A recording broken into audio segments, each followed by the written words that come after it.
the next topic, which are community partnerships.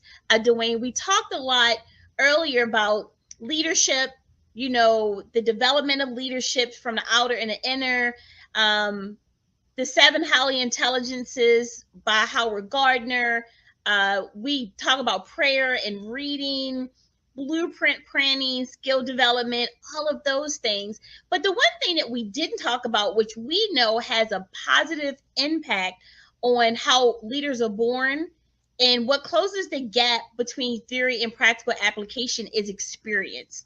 And that experience comes through that of community partnerships, whether they are leading a program, they're trying to develop a program, launching a grassroots initiative, and they're trying to close the gap in the community. And when you think of community partnerships, Dwayne, how do you define that? And what immediate thoughts come to mind in terms of community partnerships? Would you like to add? Yes, I like to add that. I have to say my mother died when I was hold on. Oops. My mother died when I was 15 years old, and I was a member of the YMCA. Actually, I played basketball for the YMCA, and the YMCA took me on board, and they kept me there until I was 12th grade, where they made me one of the what's called a youth board member, where I actually sat on the board and offered up a youthful insight into what I believe, or what we believe, because there was two of us, believe the YMCA needs to look at when they're dealing with the youth. When I came out of college, some years later, they asked me to come back to the Y. And I served on the buildings and ground and certainly on the financial aspect, but eventually I was put on the board. I served that board for over 30 years, and I believe that helped me understand the community that I live in, because I live in West Philadelphia. So I was on the board of the YMCA. But I realized that the YMCA had done so much for me, because it gave me my first job as a day camp counselor between 11th and 12th grade. I drove the YMCA station wagon back and forth to the day camp and took students to different places when necessary. But further, even now, at this time of life, I'm at the church. And I think that a lot of time we have the interfaith involvement where we go to church, and we have an obligation where my church has involvement with the community. Okay, we have to reach out to the various community levels. As a Prince Hall Shriner and the Imperial Director of the Shriners and Mentors, I am building relationships with such groups as the Police Athletic League, with the Salvation Army, and with other interfaith groups in the community, to make sure that we, as Prince Hall Shriners and the Masons here in the city of Philadelphia, are making a presence in the community to let them know that we are here to help out when it comes to there's a fire. When they had the big fire down in South Philadelphia a few months ago, our imperial potentate, who was from Philadelphia at the time, he just left office in August. He went down there and made sure we gave a sizable contribution to that family, because they lost so many family members. Prince Hall Shriners made a presence. The Prince Hall Masons made a presence. Okay. The other day we had the Prince Hall Health Fair up at 4301 North Broad. That's an annual event. We also have several other annual events where we do things with the community. So all these community groups, we need to be out there letting the community know that as adults, you have an obligation to give back to the community, because community once gave to you. The YMCA was a big, important part of my life. I am still a member of the YMCA to this day. And I go to the Y. Well, I stopped going right before COVID, and I plan to go back as soon as I feel as though it's really, really safe to go back. Because sometimes I believe I have some underlying conditions, but it keeps me out. But at the same time, we also need to reach out to the Boy Scouts of America, the Girl Scouts of America, because they've had some trying issues. And I say this to you too, that I go back into the schools I was working right before the problem with the COVID happened. I worked with the U.S. Dream Academy, which is another group that I work with as a Shriner. But I was working at more as an individual, because as a retired educator, and the U.S. Dream Academy was working on the child school in South Philadelphia. I was down there trying to help make sure these children understood that they had a level of self-respect, a self-awareness, that they were like saying, I'm saying, look, I'm here to build you up. And I would give them literature, or give them certain segments of literature to help them know that, you're born a king, or you're born a queen. All we have to do is find. But right now, you're a king, you're a prince and a princess. Now, what is it I have to do to get you to get from the prince and the princess to realize the true fact that you are now a king and a queen, or you will be? So these are things that we have to instill in our young people, that we have to be there, because a lot of these children are not getting that kind of drive at home. They're not being pushed. And the truth of the matter is, Nikema, I am the kind of individual that will push children. I mean, I motivate them one way or another. I get them motivated, and I take a lot of pride in that. Like I said, and I like the way that children have responded to me over the years, because, I still have children that are now in their 30s that reach out to me or contact me via Zoom, not Zoom, via Facebook, and we've had some serious conversations. So we have an obligation to make sure not only do we educate our children when they're young and educate adults when they're older, but we let them know that we care about them. This is not something we do as a job. We don't do this because we feel obligated, because it's our Christian responsibility. We do this because as human beings, we have an obligation to serve and meet the needs of our other human beings to the best of our knowledge. Whether you're agnostic, a Christian, a Muslim, a Jew, whatever, we are, as a people, need to make sure that we help all of our people, because there are so many people out there struggling now. And I think a group that we have really touched base with, and we do, is that these children that suffer from mental illnesses, or they just need somebody to sit down and say, you know what, we care. And I think that a lot of children can be saved if they just realize that we're the people out here that care about them. And I know I could care sincerely about the people that I engage wherever I'm at. So I think that will help. And again, I hope I answered your question. Yeah, absolutely. And you always do. And I love the twist that you place. And I want to go back to something you said in initial part of this discussion. And that was, you as a youth sat on the board of directors to give a youth perspective for the YMCA. And for anyone that knows me, knows that I'm a huge champion of youth, and not just a huge champion of youth, but helping them to elevate their skill sets through advocacy, one being writing, the other being public speaking. And then alongside that, it all comes back to leadership. So we spoke about leadership, we talked about education, we talked about impact, and this also leads to legacy and call of duty. And what I believe, and I'm going to get your insight on it, Dwayne, is I believe that in one area to really close this gap is to not just talk about what youth need, but ask them, invite them to the table, teach them how to be leaders in their community, not talking over them or looking at them because of their age, but really allowing them to be in the room so that you can get their perspective. And before you add on, yesterday I was at this wonderful meeting through Al County that was hosted by Al County Executive, and it was for Baltimore County leaders. And so in the room, they talked about, all of the heads of states were there, departments throughout our county, and they're talking about data-driven results. They're trying to, hear from the community, their perspective, which is always good. And, it came to a point of an open forum. And so me being an advocate that I am, I'm standing up and I talked to the county executive and the leaders in the room. And I said, one of the key stakeholders and shareholders missing from this discussion and in the audience are our youth.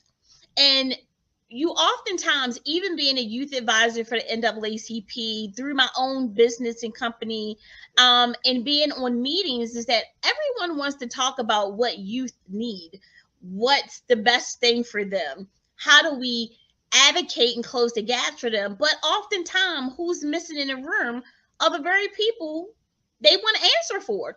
So during this meeting, I got up and I said, and I'm talking to the county executive that's up for reelection, and whether he wins or not, whoever the next incumbent needs to be, I want them to consider this. And then also all of the leaders that were in the room. And I kind of planted the seed, hoping it will grow, and to elevate the discussion that if we really want to know what our youth need, we need to invite them to the table. I asked them to look around the room and I said, what's missing are the youth, and not just in presence, but in representation. These youth need to be sitting on boards. They need to be brought into meetings that is focused on them. It we have one youth outside of, representing through the county, who sits on the board of education. That's not enough. We have a youth NAACP, which my daughter's actually the president, but it's still not enough. We need youth to really be in positions of influence so that their voices can be heard and that people can hear from them what it is that they want. And I know you are an individual that comes from through the rankings. What is your perspective on that? And do you think that more youth need to be at the table, or at least invited, not just to be as a pawn, but really being an active member and role in that organization? Well, that's interesting that you raised that question, because I remember when I was at one of the schools as a dean of students, we would have these meetings with the counselor and several other key staff members to talk about some of the problems in the school. And I just so happened to have two students, actually three students, who were sitting on the sideline, sitting in chairs, waiting for me to conclude my business with the little group that we met with. We met every once a week, and we would talk about different problems that we would have in school. So these children had gotten into a little bit of trouble, and I said, "Y'all sit right over there and wait till I'm finished. And once I'm finished, I'm gonna deal with y'all. Deal with y'all then." So we were sitting at the table, and we were having this conversation, this round table discussion. And I looked over the three youths, and I said, "Wait a minute, get the chairs and come over here." So we were talking about different things we could do to make the school, to beautify the school. What would you do to make the bathroom more attractive to the young ladies? What would we do for this in the school classrooms? What should we do in the hallway and so forth? But you know what, Takima? Their input would prove to be so invaluable that every time I had meetings after that, I would always invite certain youth to come. Because I found out, as you indicated, if these are the people whose needs we're supposed to meet, we should really find out what it is they would like to have, what needs they would like to have met. So it's like in any case, any groups that we're trying to work for, it's kind of like when you're talking about all these different groups, the people who the underserved communities, where they have all the people downtown meeting and trying to meet the needs of the underserved population. Are any of the underserved people ever in attendance at those meetings? I mean, for real. So the thing about it is that we have to make sure that the people who are at the table, who we're discussing or trying to help out, so we know that we're trying to do the best that we can to meet the needs of these people. Our children right now are really suffering, they're struggling. And the real problem has not really made its presence known, because in about 10 years, we're going to find how deficient our children are, or what has happened to them as a result of COVID, or as a pandemic, because they haven't been in school. It's going to be a real problem. This whole learning process has changed in a lot of ways. So I say this. You mentioned the youth NAACP. Well, if there is a youth NAACP in the various areas, I've been trying to get involved with the Philadelphia NAACP again. I have a plaque on my wall behind me. I'm a life member of the NAACP and have been so since 1998. I have been trying to get involved with the Philadelphia branch for the last year, and I've experienced a lot of hurdles trying to just become a member of a local branch. But that's another story for another day. But the youth, that's a very important part, because in every church there should be youth being cultivated, so that when the older people become, now say, too old to come to church, or invariably leave the church for one reason or another, you have people that are ready to step in because they've been prepared to do the job. The same thing with NAACP. The same thing as we should be training people right now, young people, to see if they want to become educators, to become teachers, to be able to assume the mounds of authority in our school systems. Because right now, as you really know, there's not a whole lot of training platforms for teachers. Yeah, there's platforms people who want to become lawyers, doctors, anything else. But when it comes to educate, I don't know. I've never been in a classroom when a teacher asks anybody, who in this classroom wants to be an educator? Who wants to be a teacher? Who wants to be able to go into those classrooms and fight with these kids about students? Excuse me. That kids is a term I usually don't want to use. Students, to make them better people. I don't know if you remember, there was a movie I saw it advertised the other day on TV up the down staircase. I saw that when I was very young at Radio City Music Hall in New York when I went with some Cub Scouts, with the Cub Scouts on a trip to New York. And Sandy Dennis played the role of a teacher, a very difficult job that she had. But since then, there have been several movies about educators, Lean on Me, and a myriad of educational programs. But I say Lean on Me was one of the ones that really kind of led me down the path of what it is I wanted to do and how I wanted to be and what kind of teacher I wanted to be. Because the role that Morgan Freeman took on, and so even some of the parents and the students, I knew that he demonstrated to them at the end that he cared. And if we're going to be effectively educate our young people, we have to let them know. Again, I can't emphasize this sufficiently. Let them know that we care. In any relationship that you're involved in, you have to let the other person know that you care about their concerns. So if we're going to meet the needs of our young people or any other groups that we have to meet, we have to let them know that your concerns definitely come first and foremost, and we're going to try to adapt our system to meet your needs because you are the primary. Be mindful. The school districts of all the cities throughout this country are for the education of our youth. But I always say this: I can honestly say that I've always gained the greatest joy as an educator when I learn from the students that I'm trying to teach. Because I tell you this, every time I do research to prepare myself to engage the students with a lesson, I have learned so much. So I really cherish the opportunity that I had to serve as an educator, and I look forward to educating some other people at a very not too distant date. Yes, and I absolutely love what you mentioned. And, as we kind of bring this back and continue the discussion on community partnership, and we can take this topic for another hour and a half. Unfortunately, we don't have that, but you'll be back. But, we talked about having representation that is reflective of the community.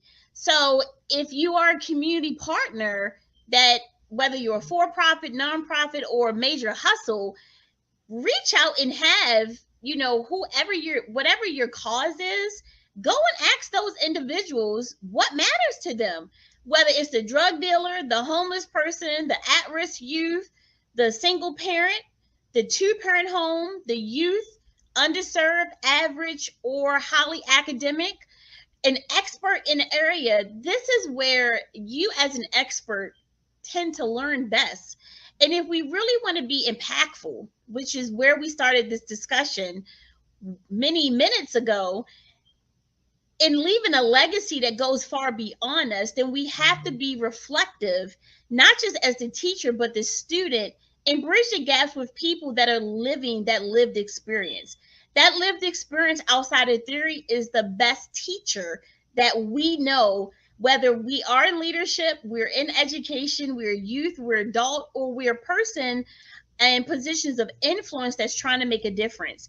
And at the end of the day, as you mentioned, Dwayne, if we're all knowing, run away from that person and get with someone that does not mind having to be the smartest person in the room. But as we're wrapping up this discussion in general, and on the topics of community partnerships, leadership, education, or society, Dwayne, what parting words would you have for our audience members to evoke action, positive behavior, and influence? Because we never know the time, the minute, or the day, but because we woke up this morning, we still know that our job is not done. What would you share?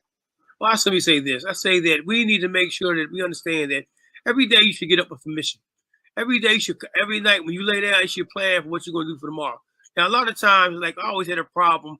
If I laid down clothes for the day before, when I got up in the morning, I would always change my mind about what I was going to wear because I always got dressed based on how I felt at that time. But the same thing goes to this. When you get up in the morning, you should have a plan for that day. Whether you're like me, retired, I get up and get out. I get out and go do stuff. I try to find out where my services are best needed. What can I do to impact the community? Whether it's a local community, whether it's a community outside of my community. I've even reached out to you and said, I'll come down to Baltimore and work with you with the triathletes. But at the end of the day, team, we need to make sure that we have a plan for the day rather than sitting around watching television, which my father oftentimes referred to as the idiot box. we got to make sure that we get out and do some things. If you're sitting at home, read some literature. Read something that's going to help you to be more impactful. If you're going to join some community groups, join the NAACP, okay? Join the YMCA and go around there and work with the different youth groups, or even try to get on the board around there. Join the Police Athletic League. There are a lot of things that we can do. We can always find different groups.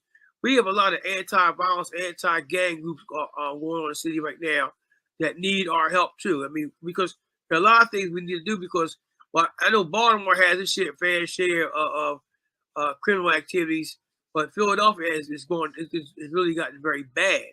So the thing about it is we can sit around and complain about something, or we can step up and try to make a positive impact. So I say, like, I get up, put on my clothes, and I may not want to do it all the time, but it's like it's even a sense of living because at the end of the day, Dr. Dorsey, we want to make sure that when we look back, the question, somebody said this just to me the other day as a reminder. During your lifetime, particularly on your headstone, you will have the date on there that you're born, and you have only the date that you passed away. The question is, what did you do with the dash that exists between those two dates? How did you live your life? Did you live one equality, or did you just live one just getting by? Are you just living, or excuse me, are you just existing, or are you actually living? So are you an example, or are you somebody you wouldn't want anybody to fall behind? So I just say that let's try to do what we best we can and continue to motivate the individuals in our communities and in other communities, because our children right now need us more now than ever before. And that's what I'll leave it at that.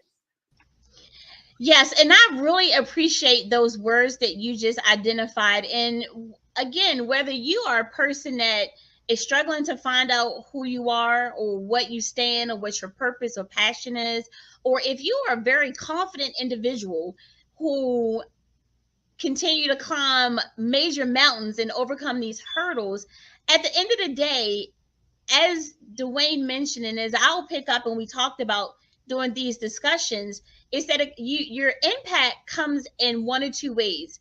First and foremost, through advocacy. If you don't talk about it, there will never be change. And even if you're the only person in the room that keeps bringing the same topic up over and over, at least people will understand who you are and what you stand for. And so that's public speaking. And the only other way to get your influence across and to let people know what matters to you is through writing. So as you go out and you think about leadership or education or parenting or community partnerships or starting your business or whatever it is that you want to do, remember it's only one or two ways to skin that cat: speaking or writing, but the two together will unyield such positive impacts.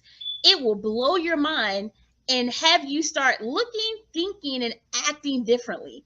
Well, that's it for me, your show host, Dr. Takima Dorsey, on this episode. And we look forward to seeing you once again. But if you are an individual that's looking for looking for a way to expose, or if you feel like you have something positive to offer, please be sure to reach out to info@DTD Enterprises.com, and we'll be sure to follow up with you soon. Until then, this is your show host. I look forward to seeing you on the next segment. Until then, have a great day. And remember that all things are possible as long as you believe and that you continue to put God first or whatever you believe in. All right, until then, I'll see you on the next broadcast. Talk to you soon.